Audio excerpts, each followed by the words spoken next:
در یک زدوخورد مسلحانه در سرحد با افغانستان 2 افسر نیروهای مرزبانی تاجیکستان کشته شدند.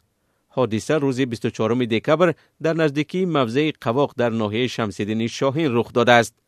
نیروهای مرزبانی تاجیکستان روز 25 دکبر در اظهارات گفت 3 عضو تشکیلات تروریستی مرز را گذشته نیت داشتند که به یکی از دیدبانگاه‌های سرحدی حمله کنند، ولی گفتن نشده است که آنها عضو کدام سازمان بودند.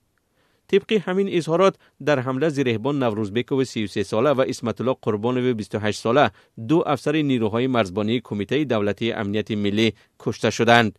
منبع‌های رادیوی آزادی درباره زخمی شدن 2 سرباز در این درگیری هم خبر می‌دهند، ولی در اظهارات نیروهای مرزبانی در این مورد اشاره نشده است. مقامات تاجیک گفتند در این عملیات 3 حملگر از افغانستان که اعضای سازمان تروریستی نامبر می‌شوند نیز کشته شده، از آنها سلاح و مهمات جنگی مصادره گردیده است. نیروهای مرزبانی تاجیکستان حکومت طالبان را در افغانستان به اجرا نکردن عهده‌داری‌های بین المللی و وعده‌هایش جهت تأمین امنیت در مرز و مبارزه با گروه‌های تندرو متهم نموده از رهبرانش خواسته است که از مردم تاجیکستان عذر پرسند. تنها در ماه نوامبر از خاک افغانستان به ناحیه‌های شمس‌الدین شاهین و درواز تاجیکستان 2 حمله صورت گرفته 10 کارگر از چین کشته و زخمی شدند.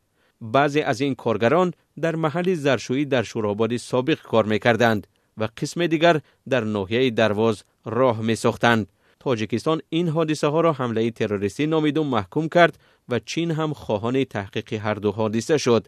تاجیکستان با افغانستان تقریباً 1400 کیلومتر مرز دارد. با وجود وعده‌های طالبان درباره استفاده نشدن خاک افغانستان از سوی گروه‌های تروریستی، مقامات تاجیک از آن طرف مرز نگرانی دارند، جایی که به گفتهشان قاچاقچیان مواد مخدر و هم جنگجویان کمین گرفتند.